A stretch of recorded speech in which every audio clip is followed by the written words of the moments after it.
दिन एक कवि किसी धनी आदमी से मिलने गया और उससे कई सुंदर कविताएं इस उम्मीद के साथ सुनाई कि शायद वह धनवान खुश होकर कुछ इनाम जरूर देगा।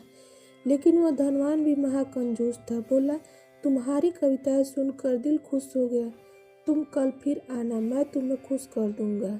कल शायद अच्छा इनाम मिलेगा, ऐसी कल्पना करता हुआ वह कवि घर पहुंचा और सो गया।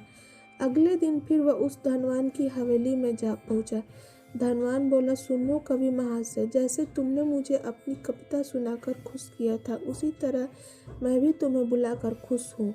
तुमने मुझे कल कुछ भी नहीं दिया, इसलिए मैं भी तुम्हें कुछ नहीं दे रहा हूँ। हिसाब बराबर हो गया। कवि बेहद निराश हो गया। उसने अपनी आप बीती एक मित्र को कहा सुनाई और उस मित्र ने बीरबल को बता दिया। सुनकर बीरबल बोला, अब जैसा मैं कहता हूँ वैसा करो। तुम उस धनवान से मित्रता करके उसे खाने पर अपने घर बुलाओ। हाँ, अपने कवि मित्र को भी बुलाना मत भूलना। मैं तो खैर वहाँ मौजूद रहूंगा ही। कुछ दिनों के बाद बीरबल की योजना के अनुसार कवि के मित्र के घर दोपहर का भोजन का कार्यक्रम तय हो गया। नित्य समय पर वह धनवान भी आ पहुंचा। उस समय बीरबल, कवि और कुछ अन्य मित्र बातचीत में मशगूल हो गए थे।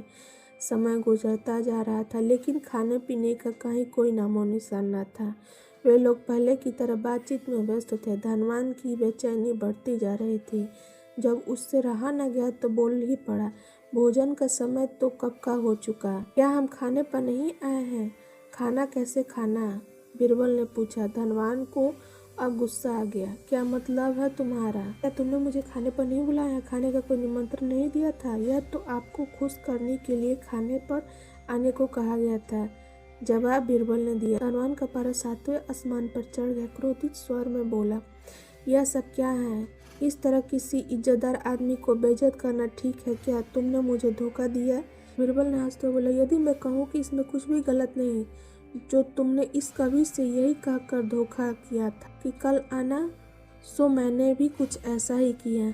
तुम जैसे लोगों के साथ ऐसी व्यवहार होना चाहिए।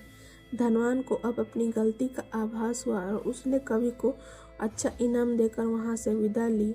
वहां मौजूद सभी बीरबल की प्रशंसा भरी नजरों से देखने लगे।